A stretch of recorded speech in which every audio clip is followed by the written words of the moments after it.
Alright, so first off, we're gonna start simple here. A 1909 Lincoln wheat penny here. Now this was struck 10% off center, so a very noticeable type of error. It's very simple. There's tons of off centers on all kinds of different coins if you guys are new to coin collecting, and this penny sold for over $4,000. Now some of these of course are not going to sell for anywhere near that. We'll look at some of those here later in the video. But let's move on to this coin here. This is the 1943, well, supposed to be the 1943 Jefferson nickel. However, this Jefferson nickel was struck on a 1-cent planchet, and that 1-cent planchet was actually the steel planchet. So you know, in 1943 when they made the steel pennies, this is the planchet that the nickel was actually struck on, and you can definitely see it. I mean, I can tell by looking at it, but you know, if you're new, you probably can't. So you can definitely see how the design of the coin is being cut off, and of course the weight is going to be way different on this as comparison to a real Jefferson nickel. And actually the Jefferson nickel in 1943 with the P mint mark is supposed to be 35% silver. So we're looking at what is supposed to be a silver nickel. However, it was struck on a steel 1-cent planchet, and this coin sold for over $4,000 as well. But let's move on to a 1944 wheat penny. Now we're going to look at more modern coins here in the video as we go. But this 1944 wheat penny is interesting because it was actually struck on a 1-cent coin that is from Nicaragua. So that is very interesting. So a foreign planchet, a foreign penny basically, is what the coin is being struck on. You can see that in 1944, these coins were supposed to weigh 3.1 grams as they were the copper. However, this one weighs 2.5, and this is the coin that, or you know, a coin that is similar to it that the coin would have been struck on. The 1944 wheat penny, this is the coin planchet that the coin would have been struck on. So this coin did sell for over $3,000 because of that mint error.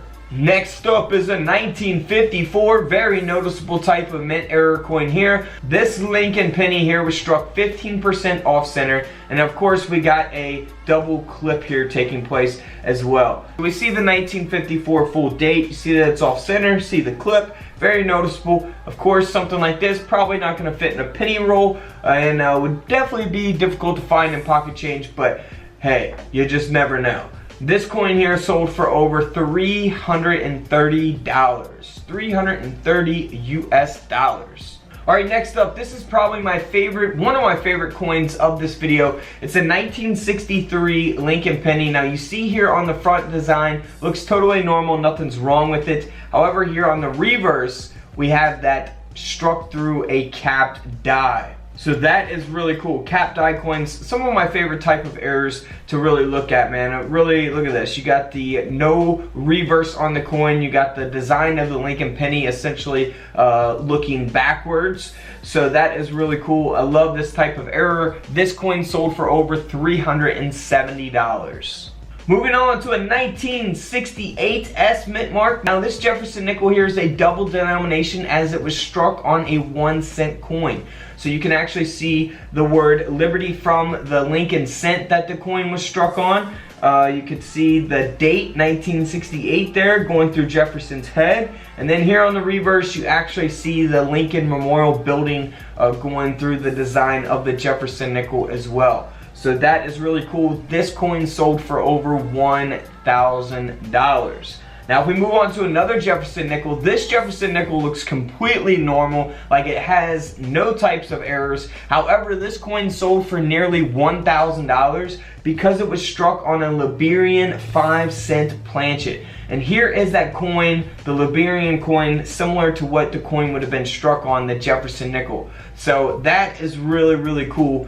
Always weigh your coins. This coin only weighed 4.1 grams. Next up, these are really cool. I've covered some similar to these. It's a 1972 Lincoln penny. It looks like it's gold, like it's goldish tone, and that's because it was struck on a Philippine 5 centimos planchet. And here is that coin, the 1972 5 centimos coin. That's where it gets that gold coloration from, is that coin's planchet. And it only weighed 2.4 grams, 2.41 grams, and it was supposed to weigh 3.1 if it was the copper penny from 1972.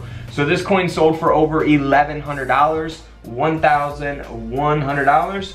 Same with this coin here, 1972D. However, instead of being struck on a 5-cent planchet, this was struck on a 10-cent planchet from the Philippines. So this is the coin that it would have been struck on, the planchet that it would have been struck on from the Philippines.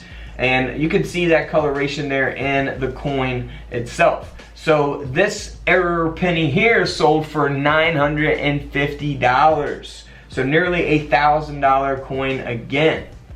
Now here we go, pretty self-explanatory looking type of error here. It's been double struck on a split planchet before the strike, and you know, you can see that. It's very noticeable. These aren't gonna last in, you know, coin rolls from the bank very long. First person that finds something like this is obviously gonna snatch it up.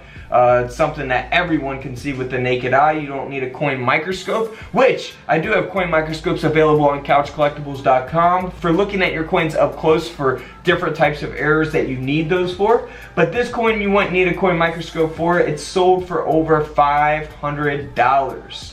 Alright, so here's a 1998 D Lincoln penny that was struck 20% off center. The coin only sold for around $75. So that is a big difference from the 1909 that sold for over $4,000. Alright, next up is a 1999 state quarter, a Georgia state quarter that has been broadstruck. So you can really see that there around the rim of the coin, and you can see that there on the reverse as well. So that is pretty noticeable as well. You don't need a coin microscope for anything like that either. And this coin here sold for a little over $70 US. Next up is a 1999, again, state quarter. However, this is the Connecticut state quarter, and this is a late stage cap die. So essentially what we looked at before with that penny, it's a cap die error taking place. And if you guys are really not familiar with a cap die or what it is, here's what a die is. You know, it's got the design of the coin and it imprints it there on the planchet to create the coin, if you guys are not familiar with that. And basically what a cap die is it is caused when a coin is struck and the coin sticks to the upper hammer die. So once the coin is struck to the die face, the reverse of the struck coin becomes the new die face. So the coin adhered to the upper die is known as a die cap. This basically process repeats itself and more coins are struck by the cap. And because of that error, this coin sold for a little over $200 US. Now if we move on to a Roosevelt dime, this coin here has been double struck with the second strike being 40% off center. So that is a very noticeable type of error as well. You can see how it's been double struck and the off center, of course. And this dime sold for over $500. 500 bucks. Alright, so moving on to a 2010 dollar coin. This is the presidential gold dollar coins. And you can see that around the rim of the coin, we got an error taking place, and that is a broad strike. It's been broad struck, and it is missing the edge lettering. So if you're not familiar with that, here's an example of those presidential dollar coins with the edge lettering. So if you look around the edge of the coin, you can see the date, the mint mark, the phrase "In God We Trust," "E Pluribus Unum." But this coin is missing the edge lettering as well as having that broad strike error taking place on it. Now this coin here sold for nearly $400. Around a $390 coin. Alright guys, until tomorrow, don't forget to subscribe in the middle, check out the videos to the left of me, and until then, I will see you all in the comment section below. This is Couch Collectibles, and this is where I disappear.